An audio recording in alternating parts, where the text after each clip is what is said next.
In the battle against the deadly virus, a Michigan nurse was on the front lines. She works side by side with two of the U.S. patients who were infected. Kelly Seitz is now back from Africa and sharing her story exclusively with Fox 2.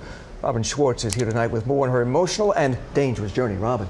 Kelly is a truly remarkable woman. She is a wife and a mother of twin teenagers, a boy and a girl. But she is willing to leave her family and the comforts of home and put herself in harm's way to help people in need. I have never seen a more lonely, isolating disease than Ebola. It is brutal. Brutal what it does to people. And disaster nurse Kelly Seitz has seen it firsthand in this Ebola isolation unit in Monrovia, Liberia. Here she is in full protective gear, standing next to Dr. Kent Brantley, the first patient to be treated for Ebola in the U.S., followed by Assistant Nancy Wrightbowl. Kelly worked alongside both of them with the Christian rescue group Samaritan's Purse before Kent and Nancy became gravely ill. I'd worked with them 12, 13, 14, 15 hours a day leading up to that point. Every single day we were a team. We had each other's backs, and then this happened. So I was crushed. Seitz says she cried, agonized, and prayed for weeks over the health of her friends once the two workers were flown to Emory Hospital for treatment. This is Kent being led in a protective suit in early August. Thankfully, both survived. But Kelly knows firsthand the horrors of the unrelenting virus. She saw people die from Ebola every day, and yet was willing to stand in a room surrounded by the virus, knowing any exposure to the germs could be a death sentence. It's emotional as a medical person. I've been around that before, but never in this context. You can't hold them the way you would want to because of the situation.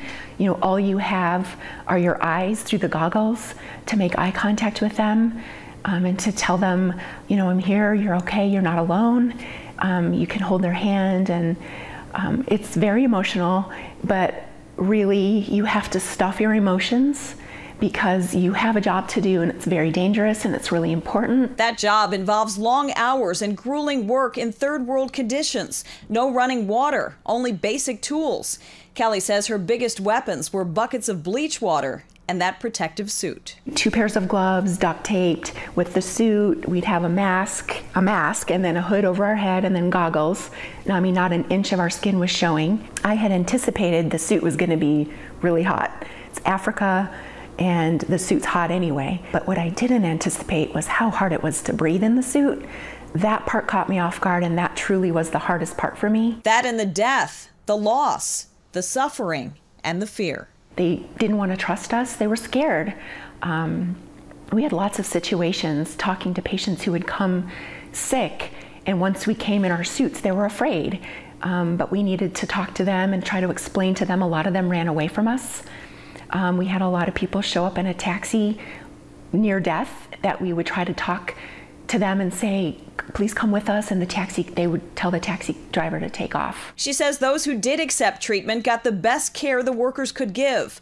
Ultimately, most died, but there were survivors. And we hung our IV solutions up on a nail, and you know, we had big buckets of bleach water that we would wash our hands under in between patients and as we decontaminated. Each patient was a little bit different. If they were having a seizure, we would give them seizure medication.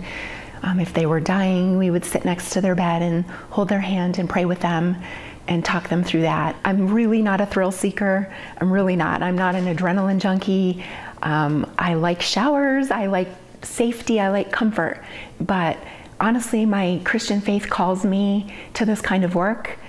Calls me to love people who are hurting and suffering, and I'm a nurse and I have the skills that I could help. And I didn't even know I had it in me to be able to handle that kind of suffering.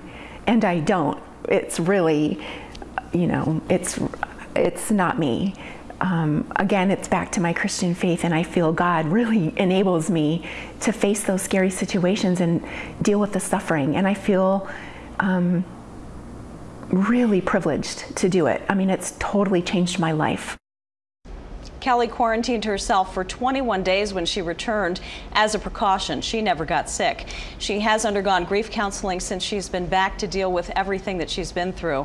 And we'll have more of Kelly's story tomorrow. She's talking about survivors. There were survivors in the isolation unit, and also how this virus is being spread so quickly. It's really remarkable. She was there.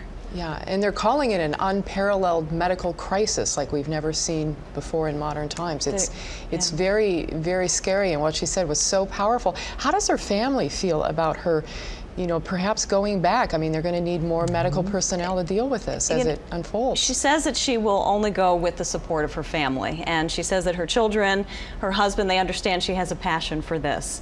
But obviously they're scared. I think, you know, she said she's going to really have to talk to her husband to get him to okay her going back, because it's emotional, it's scary. So why does she think that her two co-workers got sick and she didn't? That is a mystery. That's a mystery, and that's another part of what's so scary about this. She talked about the precautions they take, the gloves, the masks, the suits, and everything. And still with all of that, the bleach that they use, somehow they came into contact. You have to have contact with bodily fluids from an infected person to get this. Somehow those workers got infected despite all of the precautions. Because of one tiny drop. One tiny drop. Well, when you hear about the primitive conditions, though, that they're working in, she said they were hanging the IV bottles on a nail. So really primitive conditions in some of these locations. No running water, extreme heat, and yet, you know, they are willing to go over there. They feel that if they are there now treating patients and doing something about this, that maybe they will slow the spread of the virus, but it's really hard to stop. She is an angel of mercy, Yes, and we'll she hear more is. from her tomorrow night. We will. Thanks, Robin, Robin. thank you.